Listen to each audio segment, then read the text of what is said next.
cocktails have made a comeback in recent years, with old standards taking on new twists. Cameron Meir from Cask Social Kitchen joins us today to show us how to make a few summer favorites.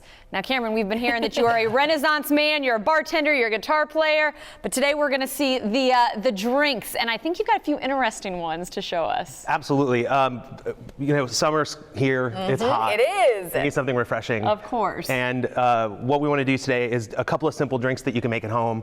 A couple of classics that are just summer essentials. This is one of your favorites, really. Did you pick this out and you said, I want to make this? I did, absolutely. I'm a big fan of a gin and tonic. And you say, we need to bring this back. I do. Gin and tonic. You want to defend its honor. Gin, and especially a gin and tonic, is much maligned these days.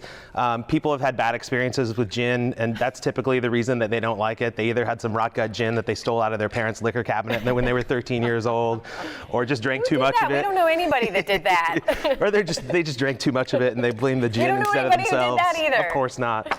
But the key to a good gin and tonic is using a good gin and a good tonic. Which that's a good rule of thumb, though, I think, for any drink that you're making, right? It makes a huge difference. Every drink that you make is only as good as the worst ingredient that you put into it.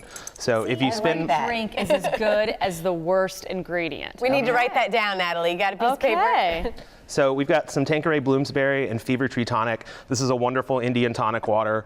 It's made with real sugar, so it's less sweet. It's made with actual quinine instead of the imitation garbage that a lot of people don't like. Can you get this at the grocery store? Or do you have to get to it? Okay, I didn't know if they... Any well-stocked grocery store or liquor store. Okay. A squeeze of lime in it, but then every cocktail needs a garnish, so a couple of lime wheels there. That looks like summer in a glass, I would say. Yeah, and it's really refreshing, especially on a hot day. The next thing I want to make for you guys is a Pimm's cup. It's a classic English cocktail that's made a big comeback in the last couple of years. Pimm's is a liqueur that's made from gin, vermouth, herbs, floral ingredients, and things like that. I had never heard of that when I saw your bottle there. I was like, what is this? Can I smell it? Let me smell it. Please do. Okay, yeah. You can smell the floral in it. So this is a good thing about this one is that it's fairly low in alcohol content. So you can drink a lot of them throughout the day. Which, and here in Florida, you're out in the hot sun, so that is a smart recommendation. Important. So we're going to sweeten that with a little bit of cucumber simple syrup. I wondered what those were when I saw you walk in here. This is cucumber simple syrup. Well, is that something you have to make? So that's something I make on my own, yes. Specialty. You know, you got to get a little fancy. There's a little bit of lemon juice because you want some acidity in your cocktail. And then we're going to ice it down. Getting ready to stir it up. Well, as we close, what is Cask, by the way? I just know that I had to ask. So Cask is another name for a barrel that you age whiskey or wine in. When you come into the restaurant, actually, you'll see kind of a faux whiskey warehouse at the front. Oh, look at this. Wow. Not what I would have thought. Yeah. Good. What was this? What's this called again? This is a Pimm's cup.